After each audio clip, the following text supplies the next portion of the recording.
and gentlemen. My name is Akosua Prempe, and I am broadcasting from the United States of Africa. Today, we bring you a very special program covering the second anniversary address of the President of Faso, Captain Ibrahim Traoré. In this exclusive live interaction from the Presidential Palace of Kuluba, the head of state reflects on Burkina Faso's journey through 2 years of transition, the fight against terrorism, defense strategies, social and economic challenges, and the vision for sovereignty, peace, and stability. This broadcast not only highlights the pressing concerns of the Burkinabe people, but also examines the leadership choices shaping the nation's future. Before we begin, I kindly invite you to subscribe to this channel, like, share, and leave your comments. Together, let's spread this message across Africa and beyond to strengthen our unity and celebrate the resilience of our continent. Now, let's go straight to the address of the President of Faso. Ladies and gentlemen, good morning. Welcome to this special live broadcast on Radio Burkina, dedicated to the major address by the President of Faso, Captain Ibrahim Traoré. On the occasion of the second anniversary of the transition, RTB Radio is giving you the opportunity to interact with the head of state for about an hour on current affairs, defense, the fight against terrorism, and other topics of national interest live from the Presidential Palace of Kuluba. Like a captain at the helm of a ship caught in a storm, Captain Ibrahim Traoré took command of Burkina Faso, facing security, social, and economic storms. During these 2 years, the President of Faso has had to navigate through the waves of challenges we all know, staying the course toward regained sovereignty and a future of peace and stability. Today, we are making a stop to examine the course taken, the obstacles overcome, and the horizons that are emerging. Mr. President, good morning. Good morning, Madam. Thank you for agreeing to take part in this exercise on Radio Burkina through the program Antenne Directe. Before we take the first questions from listeners, Your Excellency, this is the first time you are speaking directly to all Burkinabe through the airwaves of Radio Burkina. How do you feel about sharing this moment of direct dialogue with the people of Burkina Faso? Thank you very much. Good morning, dear parents, dear brothers and sisters, listeners of Anglada Radio Burkina. Thank you, Madam, for this opportunity once again to connect directly with the people. It is a real pleasure, and it is also an opportunity for me to understand today, at the stage where we are, the current aspirations of the people through your airwaves, and to be able to readjust our program, if I may put it that way. So I would say it is a great moment of pleasure, and thank you again for this opportunity. Thank you, Mr. President, for these opening words. We now welcome Hervé Kabore, who will present his first questions. Thank you, Chantal Nikema. Your Excellency, Mr. President, the first question comes to us from Sector 16 of Ouagadougou. Stéphane Kemtouré wants to know how you experienced the multiple attempts at destabilization, with your assassination as the main target. The second question is from Mrs. Kone in Bobo Dioulasso. She would like to know what fate awaits the plotters. And then, still in Bobo Dioulasso, Daniel Sanu asks whether an arrest warrant has been issued against the destabilizers and their accomplices. And Eugène Cambire from Batier in the Nouvielle would like to know what really happened in Barcaigo. This is also the question from Souleymane Ouedraogo Akaya. In the center north, Salifou Sano from Bobo Dioulasso. And then the last question is from John Ilbudo from Ouagadougou. He would like to hear your reaction to the political orientation speech of the late Captain Thomas Sankara during the celebration of the National Days of Patriotic Commitment and Citizen Participation. How important is the DOP to you, given that its content is still relevant today? Thank you. Thank you, Hervé Kabore, for this first round of questions from the listeners. Mr. President, you have just heard the concerns of the listeners, which revolve around destabilization attempts, particularly with the Barcaigo attack. The listeners would like to know how you experience these situations. Before we actually embarked upon this very important mission, I truly think there were a certain significant number of inherent risks that absolutely needed to be thoroughly assessed and carefully accepted. And among these particular and various risks, there is indeed the distinct possibility of not successfully achieving or succeeding in the primary mission for which we originally came. So when you come It's either you make it or you break it. Thank God we were able to accomplish the mission and thus bring our vision to our country. After that, the other risk is being willing to give up everything. As a young person, you can't be at the top of the state and then want to find yourself sitting under mango trees, eating rusimbala like everyone else. That is, you have to be willing to forget your youth, to forget about life, and devote yourself entirely to the nation. One of the risks is the situation we're experiencing now, destabilization. Because if you want to set a country like this back on the right path, you inevitably have to take tough measures. And by being tough to set things right, you end up making enemies both inside and outside the country. So you have to expect these situations, destabilization, assassinations, and all sorts of things. Because we've interfered with the interests of many people. So there is social inequality, there is corruption, and there is mismanagement of public affairs. If we try to fix all of that, inevitably, we're going to affect the personal interest of certain people. And these people are often wealthy, have money, and use it to manipulate those who are poorer than they are, basically turning them against us.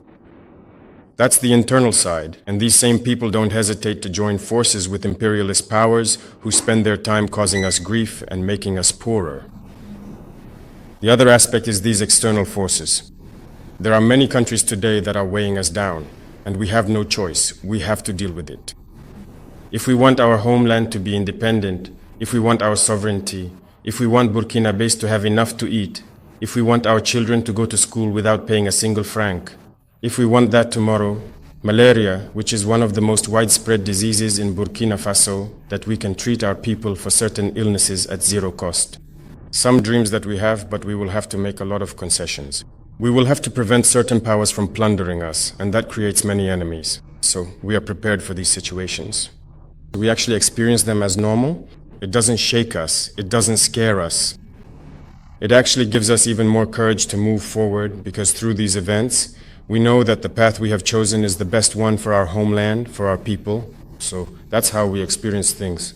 And as for the plotters, right now we've spent 2 years raising awareness, speaking out, and issuing warnings. People thought we were warning too much, but it was necessary so that Burkinabés could see for themselves just how far some Burkinabés are willing to go against the homeland. If we had started cracking down in a certain way from the very beginning, it's not certain that you yourselves would have understood us. Captain Thomas Sankara was misunderstood at a certain point, perhaps because they started off strong, but it was necessary to let the people see and understand what these plotters are, to communicate with the people. Today, I think people have understood a lot. All right. The listener from Bobo de Olaso would like to know what fate awaits these plotters. As we said, from this moment on, I will not go into details. Everyone will take responsibility. If someone undertakes actions like that, they will bear all the consequences. We will no longer advise or warn anyone again. Let's go back to the case of Barcaigo. There is a listener who would like to know what really happened in Barcaigo. Barcaigo, I won't go into details either, but I think I was personally targeted because there is a history between Barcaigo and me. There is a history between Barcaigo and the country's situation. In July 2022, you might be able to find out more if you ask around in Barcaigo. I defied many orders to intervene so that Barcaigo would not fall. So I sacrificed a lot of things for Barcaigo. This is the moment for me to thank all the people who supported us in our efforts. I think they targeted Barcaigo because they knew it would affect me. That was the goal. I don't want to go into certain details, but maybe one day we'll have the chance to talk about it. All right. So what is your reaction to the political orientation speech of the late Captain Thomas Sankara? This is a concern from the El Budo fields in Ouagadougou? Yes, that's true. In fact, we chose October 2nd as the date to launch the Patriotic Commitment Days. It's precisely to align with the DOP, because that speech is a point of reference. I think that some countries far from our sub-region have used this reference point for their own development. They let us know this because they drew a lot from that speech. It's still relevant today. We draw inspiration from it and adapt it to our own context as well. There are certain things from back then, in '83, that can no longer be done today, but we adapt it as we go along. Thomas Sankara was far ahead of his time, And I think that's why he wasn't understood, because he saw things that others simply couldn't see. His vision was much more advanced. But today we realize that we should have. We should have. These are the kinds of questions we keep asking ourselves. Shouldn't we have? Shouldn't people have done so? But well, that's in the past now, though I think it's still a very relevant message. It's the same vision for complete sovereignty of our country. And I think we need to follow in that direction. I'd really like to know what exactly is the current morale of the troops, especially given these recent destabilization attempts. I would say that troop morale is high because committing oneself to defend the homeland. You know, when you're in the military, there's a different natural mindset that exists within the army. Getting up, grabbing your backpack, your weapon, and heading to the front lines. It's not something everyone can do. But generally, in a soldier's mind, when he goes with pride. He knows what could happen, but he goes with pride. And today, with what we have put in place, with the efforts we are making through the support of the people, many soldiers are truly proud to be in the military. That's why they give themselves body and soul. And with all this support that the people are also giving them, I think it can only boost morale. It's true that these destabilizing situations don't affect them, but they actually give them even more courage to fight. They understand better why they must fight for their homeland. They know very well that it's not for nothing that attempts are being made to destabilize us, even though we have managed to change things in terms of equipment, recruitment, and training in a short period of time. If people are still trying to destabilize us, it actually gives the soldiers more reasons to boost their morale and fight. Thank you. Hervé Caboret has joined us for the listeners' questions. Hervé, it's your turn. Yes, Chantal Nikement, it's Mr. Alassane Ouedraogo calling us from Kaya in the center north. He asks, after the Barcaigo attack, the public is wondering whether any sanctions have already been imposed on those responsible or their accomplices. And where do we stand in terms of justice and compensation for the victims of this tragedy? There you have it. That's the question from Mr. Ouedraogo Alassane from Kaya for now. Thank you, Hervé. Mr. President, you have the floor to respond to Mr. Ouedraogo. All right, thank you. It must be said that after every attack, since we've been here, after each attack, we try to analyze the situation to understand what worked and what didn't. As long as we can't do that, we can't improve the situation.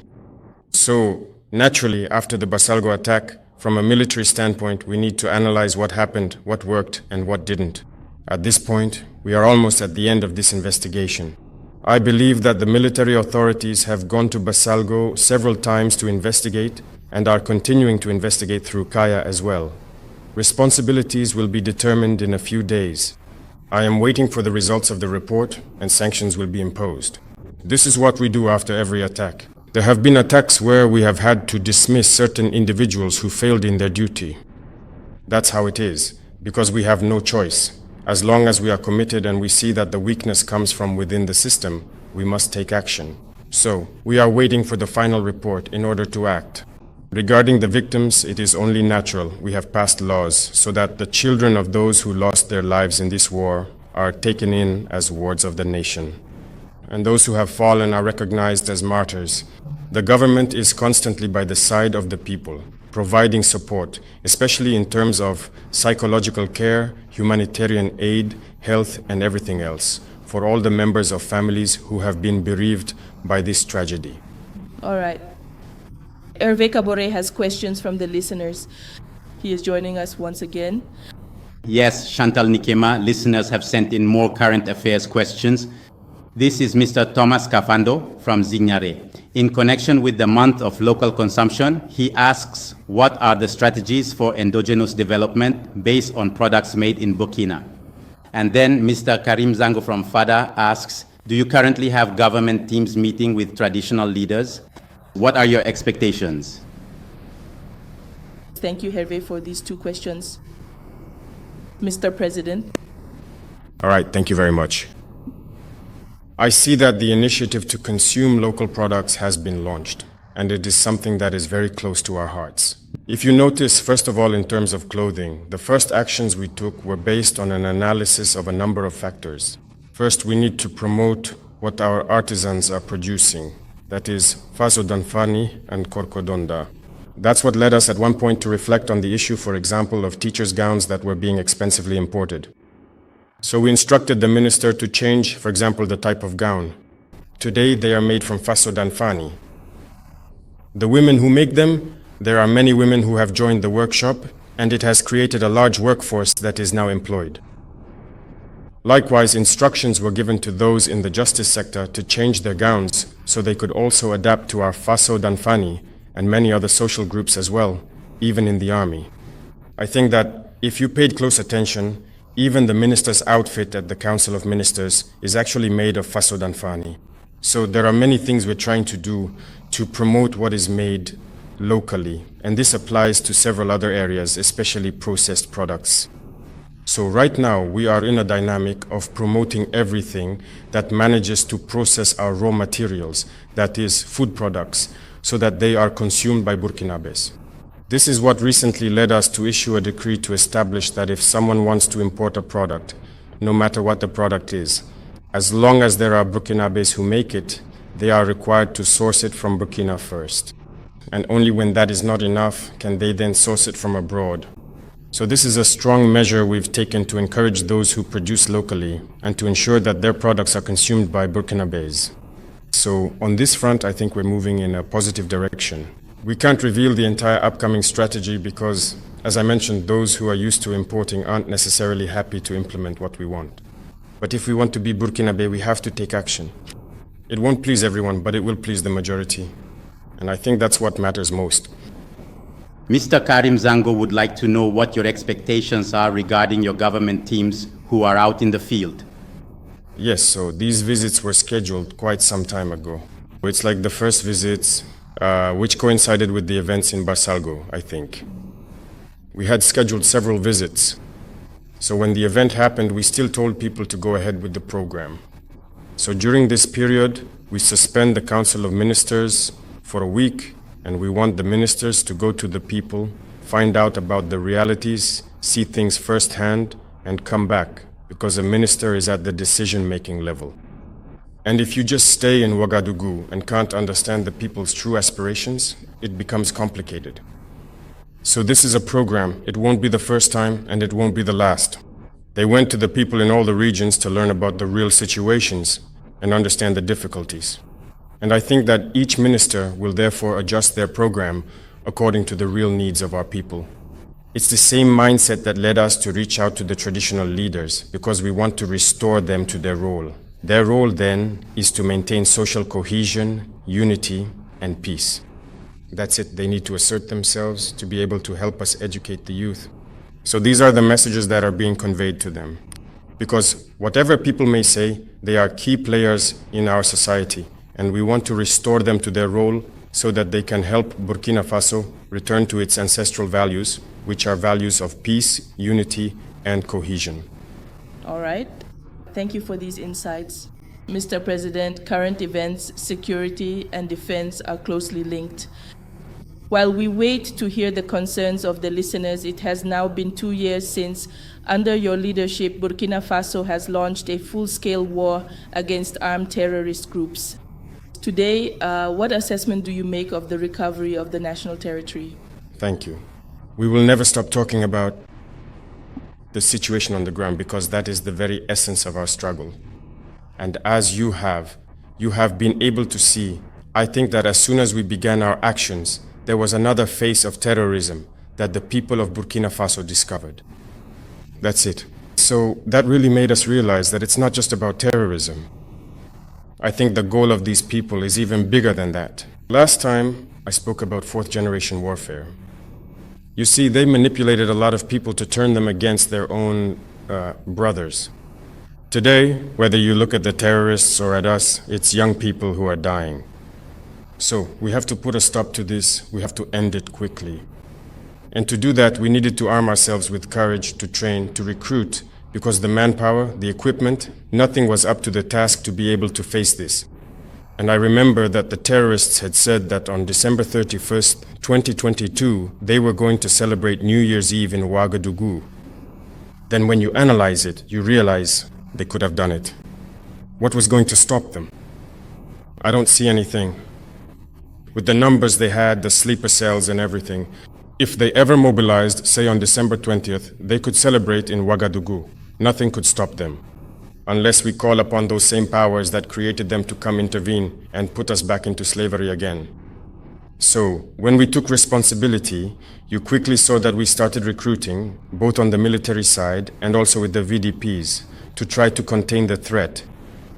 Today the army is much better equipped than it has ever been, but we say that even so, it's nothing.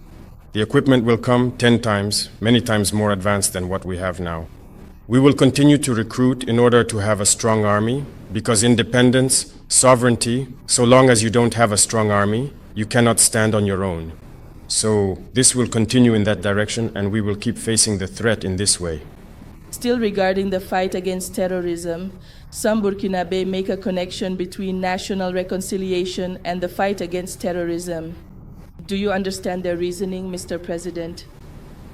It's a phrase that has excited a lot of people, but people need to stop getting carried away with it. National reconciliation, who is in conflict with whom?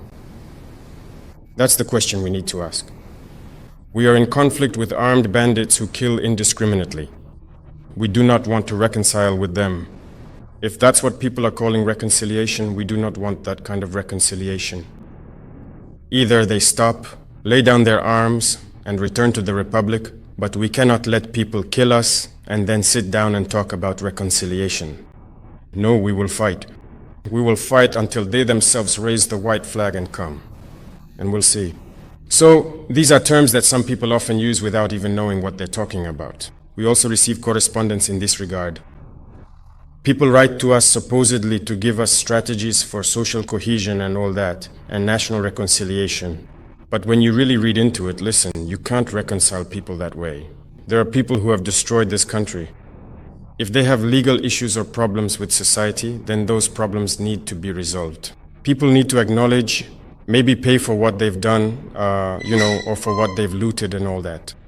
Before we talk about reconciliation, it's not about sweeping all of this aside and saying, in the name of reconciliation, it's not going to stop, it's going to continue.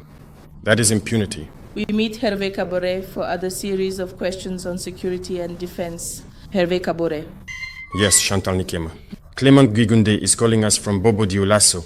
He would like to know if the president can reassure us that the remaining 30% will be reclaimed in 2025.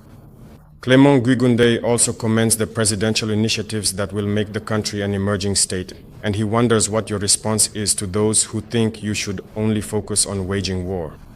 And then there's Yulieni, who is calling us from Gawal in the southwest and says, since forests are the hideouts of armed terrorist groups, has the government planned any equipment and deployment strategy for the water and forestry services to liberate and secure these forests?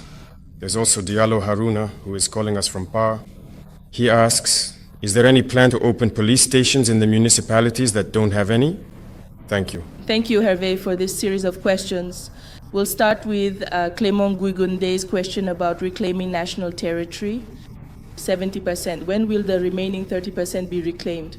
The reconquest of the remaining 30%? The hope is that if tomorrow we can reclaim the remaining 30%, we will do it. I was telling some people that the equipment I recently handed over to the forces, no one sees it on the ground yet. So people are training very well. Right now they are ready, so in a few days the fight will resume with renewed vigor, and we hope to move quickly, reclaim as much as possible, and restore as much as we can. When we say restore in our jargon, it means having spaces where people can go sightseeing, do whatever they want in complete freedom, truly free, as we say, without fear.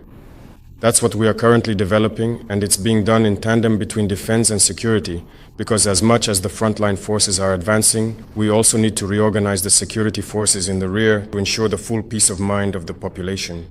So we are continuing. The year 2025 is decisive, and we are going in that direction so that we can reclaim the remaining 30%. All right. Yulian Degawa says, since the forests are the strongholds of armed terrorist groups, has the government planned any equipment and deployment strategy for the Water and Forest Department to liberate and secure these forests, Mr. President?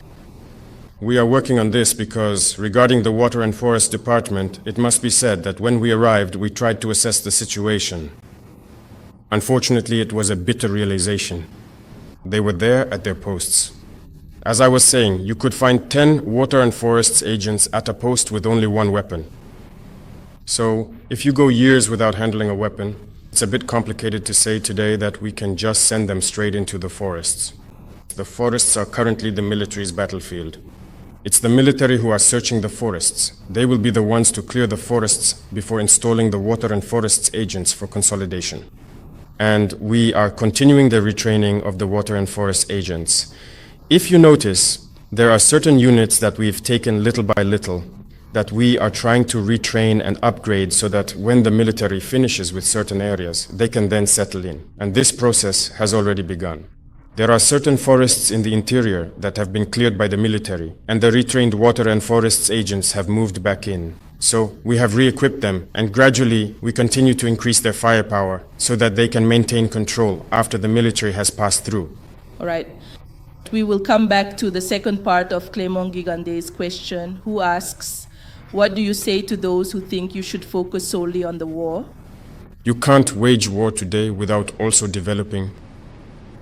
If you do, you're making a mistake. As I said, if we focus only on war, we will end up killing all the young people of Burkina. If they have nothing to do, they'll end up being recruited, either by those outsiders who come to sell them false religions, or some will turn to robbery and so on. Today, in certain areas, robbers are almost indistinguishable from terrorists. Because if you go out on a road and start stopping buses, and you run into a patrol, they're going to fight back. They will fight you like a terrorist. But if young people have no work, what will they end up doing? It's said that idleness is the mother of all vices. So you can't wage war without also developing. We need to create jobs. We need to keep young people occupied so that those who might have been tempted to take the wrong path can stay, focus, and work. So, those people who say that security alone is enough, I think either they're not acting in good faith or they don't really understand what this war is about. Why don't developed countries have this kind of war? It's only in our so-called poor, impoverished countries. So, we need to reclaim our resources and provide jobs for young people. I think that goes hand in hand with security. Still on the topic of security, Aruna Diallo from PART would like to know, has he considered opening police stations in municipalities that don't have any? If you've been following, there was actually a recent cabinet meeting where we restructured the security framework, with the gendarmerie taking charge of certain rural municipalities and the police refocusing on certain urban municipalities. This restructuring has been carried out, and we have given both forces a deadline to reorganize and adapt. I believe this has already started in several areas. Police officers have begun to reclaim their posts, and the gendarmes will also be moving into these positions. We made an inventory. There were many municipalities without either a police station or a gendarmerie, and we also found ourselves in some municipalities, some towns, where the posts are duplicated. Police and gendarmerie are both there together, stepping on each other's toes, and they can't get the job done properly. Based on this observation, we decided to issue a regulation to define the geographical area of responsibility for each party, so that every municipality would have its own gendarmerie post, presence of a security force. So yes, it's going to happen, and the decree is in place. There is an implementation deadline that no one should exceed, and we are monitoring this very closely. All right. Thank you, Mr. President. We are still on the topic of defense and security. Hervé Kabore has joined us for another round of questions. Hervé Kabore, the floor is yours. Thank you. Mariam Traoré from Horodara asks us, despite some progress, the security situation remains difficult in certain regions. What are the main obstacles to securing the country? Eloy Soma from Nyangoloko asks, what does the government plan for the committed VDPs whose age is advanced and who cannot be recruited like some others? And Sawadogo Burema, an internally displaced person from Majuari, asks, some people from the eastern region are using Beninese phone numbers to make calls in Burkina. Their behavior seems suspicious. Why aren't they being questioned? And then Sano Boubacar from Hauts Bassins in Bobo Dioulasso says that the denunciation of agreements with France marked a decisive turning point in Burkina's foreign policy. What impact has this decision had on our security and our international alliances? Thank you. Thank you, Hervé Kabore, for this series of questions. Mr. President, let's start with the question from Ms. Traoré, Mariam Traoré. All right. Regarding the security of the country. It must be said, as we just mentioned, I was talking about making the areas completely safe, and we may have successfully retaken significant territories and effectively deployed our forces, but the enemy can still very often make unexpected incursions, primarily because it's a form of persistent guerrilla warfare, and that particular situation can indeed happen quite frequently. Today, as I said, we have prepared certain logistics to launch in the coming days the phase that will completely secure certain areas. And this phase, we cannot go into detail about it here. It will certainly involve major works, the areas we have retaken and that are still experiencing incursions. It's just a matter of time. We are going to secure those areas so that people can no longer make incursions. And all of this has also led us to reorganize the security forces so that when we put this whole system in place, everyone will be stationed in the area where they are supposed to be. And when they are there, intelligence, together with the VDPs who are on site, should make it possible to prevent any incursion. So it's a process, and I think everything is ready for certain areas to become completely secure gradually. The VDPs are taking part in reclaiming the territory. Eloy Soma from Nyangoloko would like to know what will happen to those committed VDPs who are older and cannot be recruited into the civil service or elsewhere like some others. Yes, we have our plan for their retraining. It's just like the soldiers who eventually reach retirement. If you notice, with the Presidential Initiative for Food Self-Sufficiency, we've already launched a program within the Army, there are reports about it, to teach some older soldiers to gradually retrain in agriculture, livestock farming, or other trades of their choice. That's it, because there are also people who specialize in certain fields. For example, people who studied engineering can work in other companies to continue expressing their potential there. So it will be the same for the VDP. For instance, when I once visited Bagre, I spoke with some VDPs there and noticed that there were many elderly people who couldn't be recruited and who had already requested land near certain water sources for farming. So we instructed the BVDP to do everything possible to help these people settle and start producing. So we also encourage the VDPs in this regard, which has led in some areas to them both fighting and farming at the same time.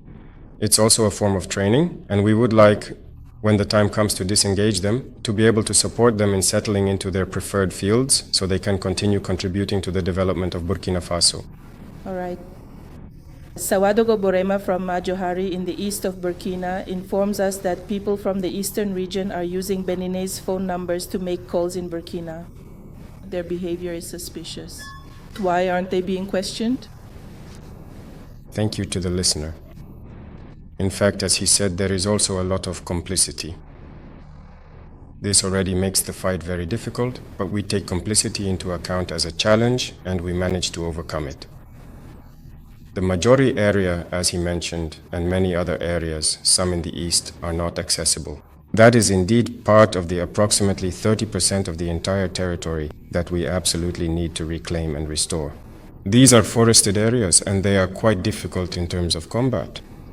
However, individuals who consistently utilize foreign telephone numbers, those who frequently make calls and engage in various communications, it is absolutely certain that perhaps they harbor other, more clandestine intentions or are already deeply involved in other, potentially illicit activities. Nevertheless, we are diligently waiting to firmly establish ourselves on the ground, to meticulously reclaim the entire affected area, and then to carefully assess and determine precisely what comprehensive measures should be undertaken concerning those specific individuals.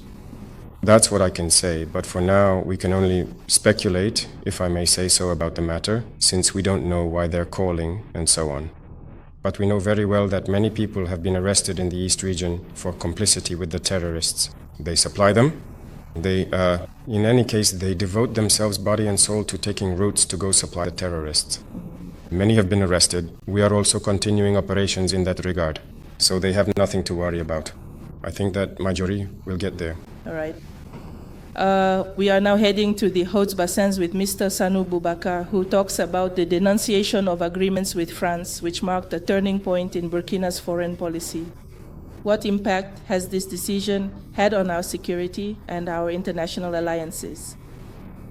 As I was saying earlier, our actions are intrinsically linked to many people abroad. So denouncing these agreements is one thing, but it's not just that. There are other things that are not visible that people haven't noticed. There were other forces here besides the French forces, you know. For example, some were made to leave. They left quietly without really making any noise. People didn't realize it. They didn't leave because they wanted to or because they were happy about it, but they continued to act against us. For example, let me take the case. We talk about agreements with France. There were mining permits here that had also been granted to other powers, who now outright refuse to cooperate with us or anything. As of today, there are quite a number of permits that I have already revoked, and we will continue to revoke more. What do you think? Is that necessarily going to have an impact on us? Because they're not happy about it. So of course, on the security front, we need to be prepared. That's why, at the very beginning, for example, we didn't talk about the permits. We are also waiting to reach a certain stage before it's a step-by-step process. I think there is definitely a connection, but we have taken that factor into account. Hervé Caboret has joined us for this final round of questions. Yes, Chantal Nikema, Your Excellency, Mr. President, Ahmad Diallo is once again bringing up security and defense. He is in Duri in the Sahel. You have undertaken the reorganization of the army with new units and strategies. What has been the result on the ground? Maimouna Ouedraogo is calling us from Bitou in the center-east. She says the humanitarian situation is also a cause for concern. And what strategies are currently in place to ensure the protection and return of displaced people to their places of origin? Ouedraogo Mumuni is displaced in Manektaba in Tikari. He asks what is being done, just like Mrs. Ouedraogo of B2. What is being done to speed up the return of displaced people to their village of origin? He calls for increasing the number of recruits in the SDF to liberate areas still under terrorist control. Thanks. Thank you, Hervé Caboret. Mr. President, the issue of the return of internally displaced persons is being raised. Yes. What is being done to enable their return to their place of origin? Thank you very much. Many people have already returned, but there are also some areas where, even if we set foot there, we often tell people not to come yet, to wait. Because each locality has a different situation, it is not seen the same way by the terrorists. As some people like to say, there are certain localities that are geographically strategic in this war. So there are areas that may have been retaken by the forces a few months ago, but they have not allowed the populations to return yet. There is work they do afterwards. They move back and then tell the people to follow them so they can now settle them there. So those who have already settled were able to get through the season without any problems, more or less safely. There are areas that will be resettled at the end of the season, and we know that this is followed by humanitarian situations, inevitably, if they were not able to farm. But measures are being taken to support them until the next season. And why not? If we can do certain things before the season, such as drilling wells and other activities, to allow them to have work, everything is being considered. And I think that the Ministry of Humanitarian Action provides regular updates. Every week they send me a report on those who have returned, what support they are receiving, those who still need to return, and what is planned for their support. There are times when I can step in and readjust certain things depending on the different areas. I see that there is a lady who spoke about B2. B2, for example, people are there. I don't know if there are any displaced people from B2 who are elsewhere, but there are certain villages, maybe in the center-east, that still need to be settled. However, there is work that needs to be done around certain forests before allowing them to settle. Of course, the security forces are there, the VDPs are there, but we've told them not to settle for now because the work isn't finished yet. All right. You've already mentioned the number of recruits. Mumuni Ouedraogo, who was an IDP, is calling on you again to increase the number of FDS recruits to liberate the areas still under terrorist control. Yes, we are currently recruiting. Over the past 2 years, I think we've recruited more than 30,000 people, almost just in the army alone. And the other forces have also recruited. We have doubled, if not more, the size of the ground forces in order to be able to cope. But we're also moving at a somewhat slow pace because there are many things that need to be addressed around recruitment. If you notice, at one point we recruited 5,000, then we moved up to 10,000. Today, we are at almost 15,000 because training should not be rushed. And this is an opportunity to thank certain countries, especially the AS countries, who gave us a helping hand at the beginning. Niger, we sent troops to Niger to be trained so they could come back and be stationed here. We sent troops to Mali for training. We also sent some to Togo. Today, since we have taken our destiny into our own hands, as they say, most of the European countries that used to provide training in Burkina have systematically shut down their programs. And unfortunately, some countries, our neighbors, have also immediately cut off military relations with us and recalled our trainees who were with them. We responded in kind as well, but we realized that we can train ourselves. We don't necessarily need them. Because training is a matter of experience in warfare, and we adapt it by taking certain parameters into account for the new recruits. So we're moving at a pace that might seem at this stage like we need to recruit a lot, but we also want to train them well and equip them properly so they can be effective in the field because the threat is growing. All right. Precisely, the reorganization of the army is coming up again. This is a question from Ahmad Diallo from Tori.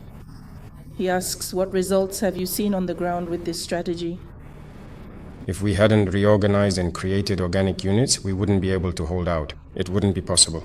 Because, as they said, as soon as we made our shift, you saw that the intensity of the fighting increased by a notch. We had to adapt automatically. In our army, when we talk about a unit, it's people who live together, who know each other, and who fight together. When situations arise, they're ready to die together, but they can't display certain behaviors. For a long time, we haven't been fighting as a unit. We like to say in our jargon, it's like pooling together. Each group, each corps sends a few soldiers, we gather them together, and we go drop them off somewhere. It's still not over. There are still some positions that are in this situation. And it's hard to fight like that. You go out, you find yourself on the field, and you don't really know each other. You're not used to it, you don't even know his name. You're attacked. You don't trust him. It's like a football team. Like a football team. If you start gathering people who have never met, who don't know each other, it's very difficult. And all our detachments were like that, our units, it was the same. So we quickly understood that we had to change because we ourselves did that. I was out in the field with men I didn't know. I'm telling you, you're new, you go out, you arrive, you don't know what to do. There you go, you don't know who's who, even yourself. It's very complicated. So today, we have organic units that have made it possible to contain the situation. We created a lot of pyres, and at the police level, we reorganized the Gumi. They have more than a dozen of them that have managed to contain the situation in certain areas. At the gendarmerie level, it's the esprits that they created. There are 3, I think, which also ensure security on certain strategic routes. So we will continue to create organic units. The army is currently reorganizing itself to put an end within a given time frame to these detachments where there are contributions. So, in order to have organic units, and we will continue in that direction. That way, we will have a well-structured, well-organized army and units worthy of the name. Mr. President, how is the coordination of the fight against terrorism within the ACE area being carried out today, given the increasing number of attacks in the ACE region? Yes, the coordination is going very well. As you said, the states are multiplying. The AS is a target.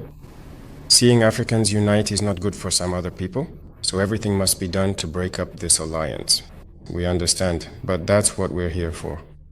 And that's why, very early on, we immediately started setting up liaison officers in each country. There are Burkinabe in Mali and Niger who participate in the operations center. There are Malians and Nigerians in Burkina, and so on. In each country, there are teams of officials who have been dispatched to serve as liaisons to coordinate everything that is done jointly at the operations centers. I mentioned training to you earlier. We have done a lot of training together. If you remember from the very beginning, some people pointed out at one point that Guinean Special Forces were here. They came to help us with training. And within the AS, we have had a lot of training together. You must have seen rumors circulating about Burkinabe forces at Niamey airport and so on. We have trained together, but we also fight together. Every week, without fail, you will find Burkinabe and Nigerian units maneuvering together. So, the coordination, we can say right now, is more than perfect, whether it's with ground resources or aerial assets. We are able to coordinate very well and support each other as much as we can. Currently, the Sahelian force is in the making, what you would commonly call the Joint Force, a crucial regional security initiative. There will be a single, unified general staff that will be established and set up with a very large and formidable force to be able to effectively act and operate throughout the entire designated space. And that's something that might take a few months, but we're on it. We meet Hervé Caboret once again for other subjects of interest to the nation. Hervé Caboret. Thank you, Chantal Nikima. Your Excellency, Mr. President John Park Belga, a student in Bobo Dioulasso, wishes for the recruitment age in the army to be raised to allow more people to participate in the fight against terrorism. And Issa Yameogo, also in Bobo Dioulasso, says the mobilization of resources for the peace effort is insufficient in light of the security challenges. How can we fill the gap? And Idrissa Sawadogo calls from Ouagadougou and asks why former President Damiba has still not been extradited to Burkina Faso. Thanks. Thank you, Hervé Caboret. We'll start with the last question. Why has President Damiba still not been extradited to Burkina Faso? All right. So regarding this question, I think that for some time now, there have been clear indications of his involvement in destabilization projects and so on. But the latest project, which was actually linked to terrorists, led us to resume discussions with the Togolese authorities. In fact, we were supposed to meet today, but So the conversation I was supposed to have with my people, I decided to postpone that meeting. We're still working on it because, to be completely honest, at first, we didn't want to act unpleasantly toward a former president. No matter what people say, he is still a former president. So you have the Togolese authorities, he can stay there, we have no problem with that. And we communicate very well about everything that happens with the Togolese authorities. And honestly, there are no issues on that front. Whenever there were certain visits, they would tell us. If they wanted to take certain actions, they would inform us actually. And right now, I think they too must be shocked and surprised to discover what's going on. We've already spoken on the phone, but we can't discuss such sensitive topics over the phone. We need to meet in person to talk about a number of issues. Once we do that, you will then be informed about this matter. So are you reassuring the public and saying that he will be extradited to Burkina very soon? I'm not reassuring, I'm hoping. All right. That's it. If I say I'm reassuring, I might be lying if it doesn't happen. I'd rather tell you that I'm hopeful. All right. Let's answer the question from Mr. Park Belgajian, who would like us to raise the recruitment age for the security forces to allow more people to participate in the fight against terrorism. I think we've already raised it, haven't we? If we raise it too much, they won't have much time left to serve. Last year, when we went to FADA at the university, some students actually brought this up. We had just launched the gendarmerie recruitment exam, I think. Immediately, I gave instructions to revise the announcement and increase the age by 2 years, I believe. That was done. Currently, this year, we've gone up to 35 years old, 34 or 35 years old for the soldiers. For the academy as well, we had initially set a rather low age limit, but they revised the announcement and raised the limit. So there you have it. So I think that where we are now, at the level we're at, it's not bad at all. If we raise it too much, we'll end up recruiting people who may not necessarily be physically fit enough to keep up with the training pace. That could still create an issue of aging within the army in a few years. So we need to take all that into account before taking action. But we will look into it. Mr. Yameogo Issa from Bobo Dioulasso says, the mobilization of resources for the peace effort is insufficient given the security challenges. How can we bridge this gap? The security challenge is enormous. The mobilization may be considered insufficient, but it already allows us to accomplish certain things. There are some partners who have agreed to support us as well, it should be said, in acquiring equipment. But we'll see. We are working on certain issues, but we hope to gather enough arguments to present them to the people, and it will be up to the people to decide whether we can do something else to mobilize resources or not. Because today, since we've been here, you will never be able to go anywhere to even try to get a single franc as a loan to equip yourself and actually get it. So we've understood that. We've eliminated the issue of credit, of loans from our military equipment matters. And so it's the people who contribute, and we try to do what we can with that. But until then, we are waiting for certain equipment. When we launch the battle, if there is a need to increase the pace of mobilization, we will present the arguments to the people, and the people will decide what will be done. Hervé Caboret has joined us for questions from the listeners. We're listening to you. Yes, Your Excellency, Mr. President, Kadi Yaro from Pura is asking if the Pura gold mine is on the government's agenda. Clément Gigunde from Bobo Dioulasso is following up, asking when the salary restructuring will take place so that every Burkinabe can live with dignity. This is also the question from Kasum Dambre in Boromo. He is also asking what measures have been taken to ensure free movement within the AES area without extortion. And Mathieu Bachono from Tenado in Sanguier is asking why not set up a cereal bank in every village supplied by the producers, given that Sonagest has shown its limitations. Mumuni Sawadogo is calling us from Lumbila and is asking what will happen next with the project to open up access to Lake Bam. And Elifa Sitiol from Gawa in the southwest is asking when the AES currency will be introduced. Thank you, Hervé Caboret, for this series of questions. Mr. President, please answer the first question from Kadi Yaro, who called us from Pura. He is asking whether the Pura gold mine is on your agenda.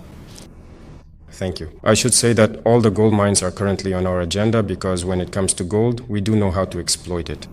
And as I was saying, I don't understand why we know how to exploit gold, yet we let multinationals come and exploit our gold. So that's why I'm saying that there are permits, we are in the process of withdrawing, and we are going to do it ourselves. So the gold mine could be one of those mines that we plan to exploit ourselves. APIC, if you notice, started in the southwest region with its first mine. We will also continue, as long as they keep growing, to grant them permits so they can operate the mines themselves. The other company, SOPAMIB, is also currently operational. It is through SOPAMIB that we paid for the two mines, Bango and Wailong. Other mines will become part of SOPAMIB's assets to also allow them to operate these industrial mines. So it could very well be included. All right. Clément Gigunde returns. When will there be a salary overhaul so that every Burkinabe can live with dignity? This is also the question from Kasum Damre in Boromo. Social inequalities. A lot of people are demanding this, and I think it's an issue we will have to address sooner or later. No matter what people say, there will be some grumbling, as they say, but we have to tackle this at some point so that everyone can live with dignity, as they put it. But before embarking on that particular endeavor, we first wanted to meticulously establish a certain and precise number of foundational guidelines, thoroughly study the existing parameters, and carefully observe what can generally and realistically be accomplished within those defined boundaries. Because, as I said, you have to first understand your strengths, your potential. That's what we're doing in the mining sector today.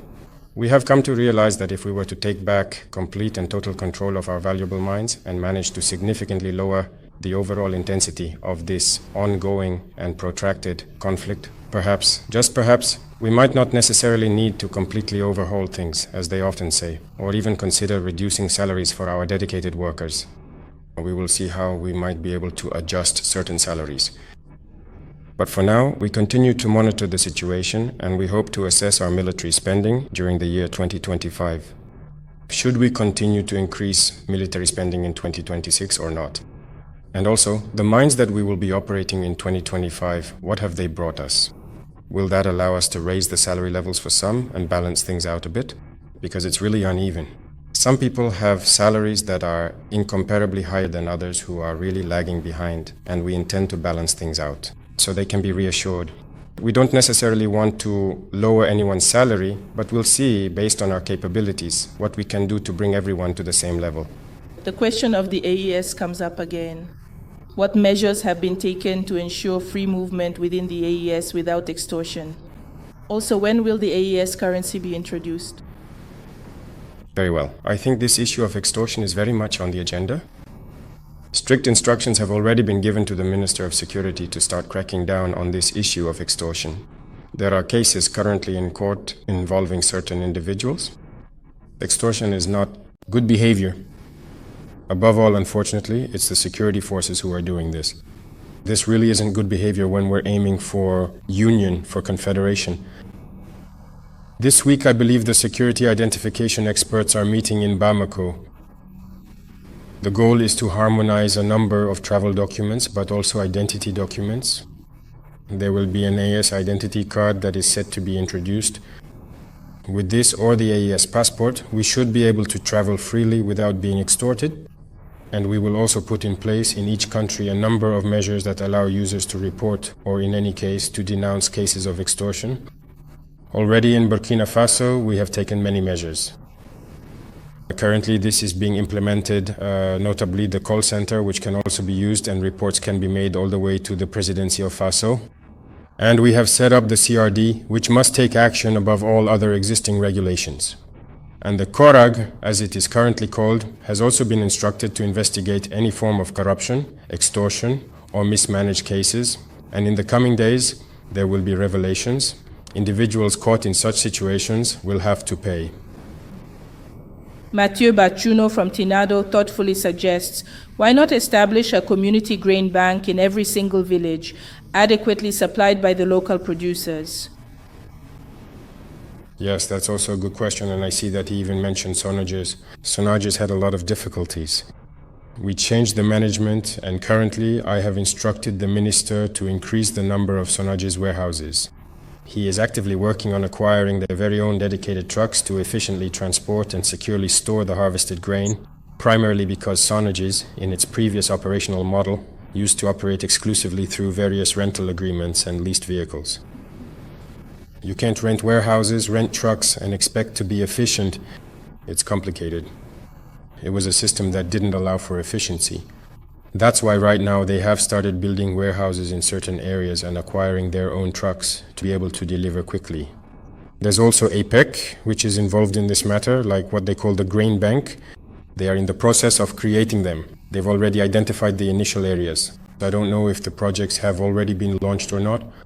The idea is precisely to have purchasing centers that can be likened to grain banks, where farmers will come to sell their grain, and it could then be resold from there in a very controlled manner. Because today speculation is so intense that when people go to the fields, they impose whatever price they want on the producer. Producers are often forced to give up some of their grain, and then these buyers come back, raise the prices uncontrollably, and resell it. So in the end, the producer finds themselves with nothing after months of hard, grueling work. So we have taken this into account, and the PCC will also get involved to set up this purchasing center in several municipalities, which should help relieve a lot of the population. All right.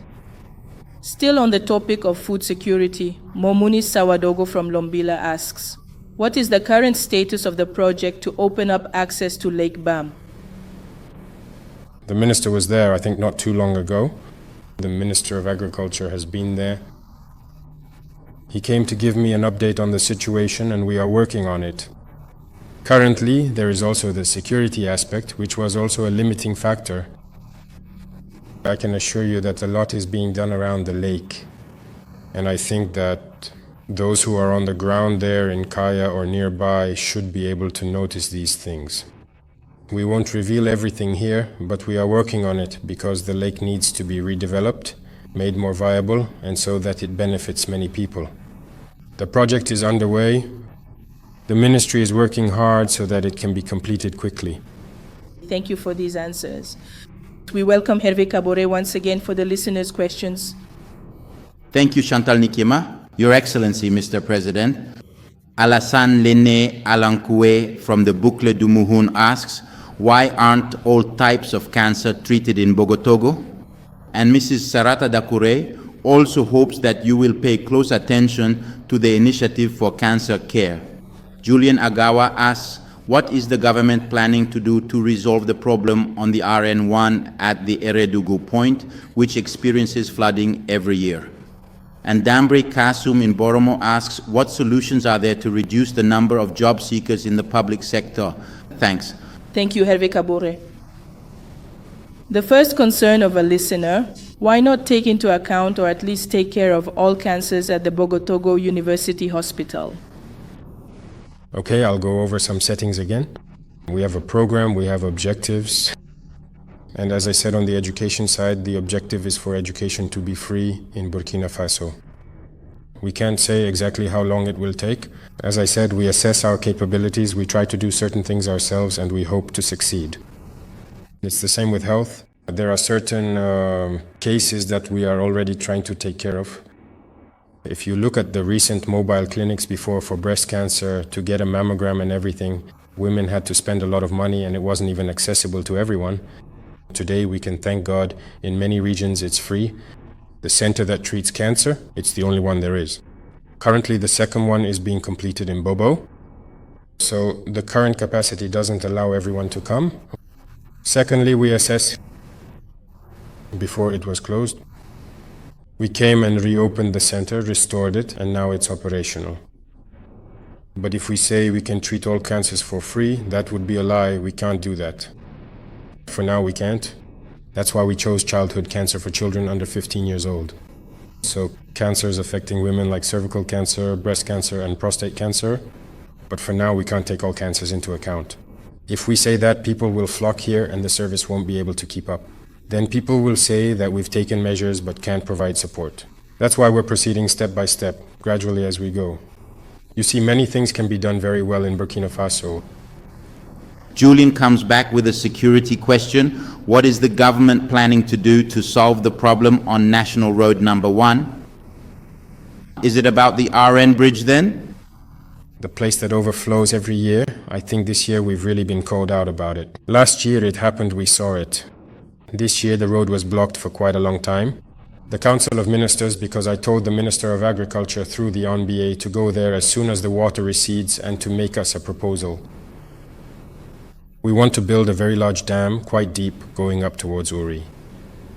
Those are the instructions I gave them so that we can have a large water reservoir there with a very big dike. And at that point I said to see how, with the new dike, the road itself could even be a dual carriageway, because it's a natural opportunity where water is stored. I was told about the possibility of resistance from the people living in the area. I said, you have to go and talk to them and make them understand that it's for their own good. If we have 1 billion cubic meters of reservoir there, it will only benefit the surrounding populations. We're working on it, we're just waiting for the water level to go down, and then they'll start studies, consult with the population, and see how we can quickly, with help from around the world, build a very large dam there. Dambre Kasum from Boromo asks, what solution is there to reduce the number of job seekers in the public sector? What solution? That's exactly what we're doing to promote other types of jobs. When we encourage the creation of SMEs, the funds, we've tried to merge everything to create a single fund that should effectively support them. We've revived the FBDS so that young people can start their own businesses. That's one thing. Second, we're focusing on productive activities, agriculture and livestock, because we import a lot and we want people to return to the land and we want to support them in doing so. Today, if you look at most areas where there are large dams, many young people have started fish farming in floating cages. I saw the images in Bobo and Saint-Mandé. It's practically an industry that has started up. In the south, it has begun, and also in the Soime area near Koudougou. We want to bring young people back to production rather than relying on imports. There are plenty of jobs that need to be created through agricultural production. I think it's something that wasn't valued before, but we're doing everything we can to bring young people back to these fundamentals. All right, now we'll gather the last concerns from our listeners with you, Hervé Kabore. Your Excellency, Mr. President, Awa Coulibaly from Bekui in the Boucle du Mouhoun says several major projects have been announced, notably in relation to the RAI, the National Nuclear Energy Agency of Burkina, and many others. Can you give us details on the progress of these projects? Nikiema Emmanuel from Gogo in the Center-Sud region asks, food prices are high. What is being done to lower prices and ease the burden on the population? Angeline Yago from Leo asks, the bill on changing currency was withdrawn from the ALT. What is preventing the process from moving forward? Mark Babo, a geography student in Kokuldi, asks, when will corruption end in Burkina? Thank you. Thank you, Hervé, for these questions. Mr. President, we are receiving many questions from listeners. Awa Coulibaly from Bekui would like to know the details of projects such as Faso Rail. Yes, there are many projects that have been initiated, and there are still many more to come. Faso started from an observation. We want to build railways. Because the railways we have now are not modern at all. That's why you see old locomotives. In reality, these are not railways that meet current international standards. So we want to have railways that meet standards in order to have modern trains, which led us to look around the world to create railway lines. But we realized that the cost is very high.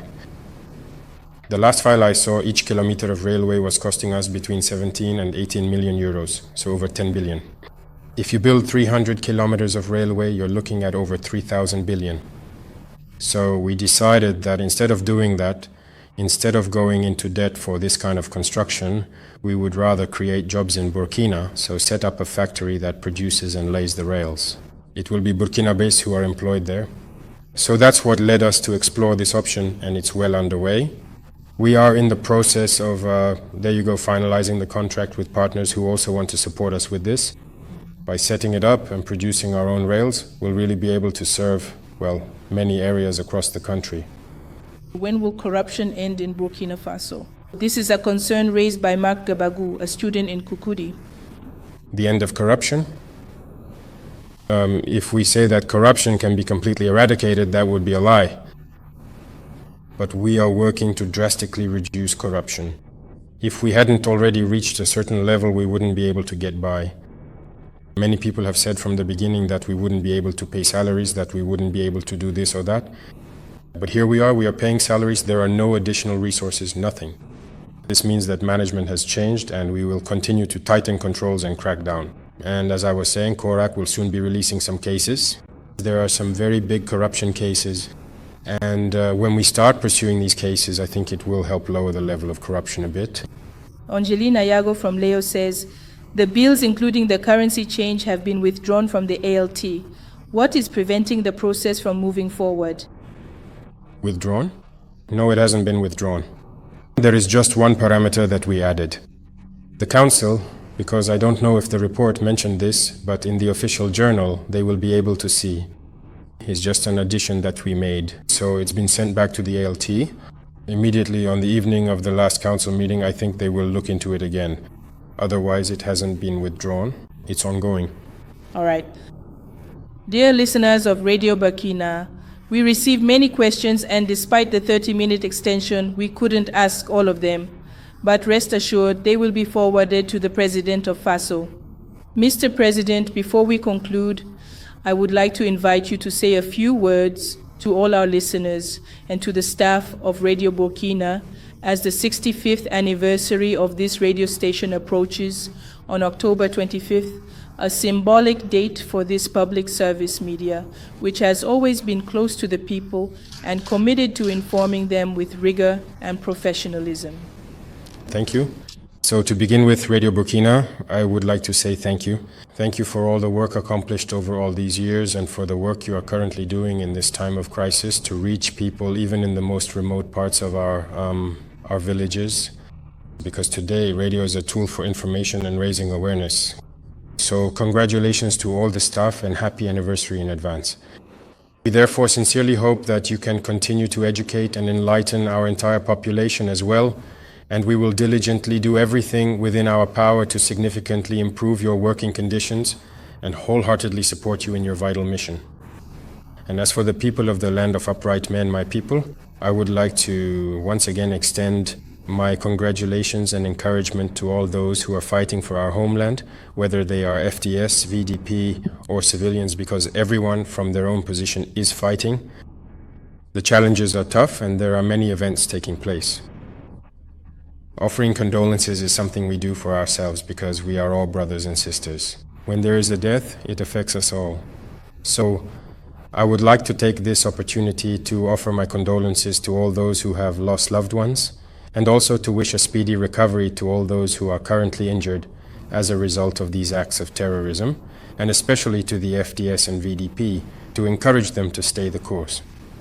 Wishing them much courage, and may God protect them in their fight. May God protect all these resilient populations who fight day and night alongside our forces to keep Burkina Faso standing. Thank you all. Amen. Your Excellency, to conclude, we received questions and contributions from listeners from all regions of Burkina Faso, speakers of several national languages. Listeners would like to hear your closing remarks in one of the national languages. Okay, thank you very much. Maybe I should have answered some questions in a national language. Even though my Dioula or my Moray may not be as strong as people say, I have resumed classes with Minapelin to properly learn real Dioula and real Moray. May God bless you and may He grant you peace and health. Thank you to the Federation. Thank you to everyone who supported us. Thank you to Burkina. Thank you to all Burkinabe. May God bless all Burkinabe and may He bless us all. Thank you to everyone who is here with us. Thank you to everyone who made this possible. Especially I want to say to those who want to go to Barcelona, it's not easy. It's not just about leaving and that's it. It's not just about going and that's all. It's not just about leaving Burkina without even knowing the date. So for those who want to go to Barcelona, it's not easy. Thank you to everyone for your support. Thank you. We have now reached the end of this special live broadcast. Thank you to the President of Faso, Captain Ibrahim Traoré, for taking the time to answer the various questions and concerns raised during this program. After these 2 years of transition, the ship Burkina Faso continues to sail through turbulent waters, certainly, but with a clear direction. Even if the ocean remains unpredictable, Captain Ibrahim Traoré and his crew are determined to stay the course, committed to steering the country towards safer shores. Thank you, Your Excellency, for this moment of exchange with the people live on Radio Burkina. Thank you, loyal listeners, for your active participation and your insightful questions. Thanks also to Lune Alpha and to the partner radio stations who broadcasted this program. Dear listeners, continue to stay informed and engaged so that each of you can contribute in your own way to the building of our beloved nation. Long live Burkina Faso!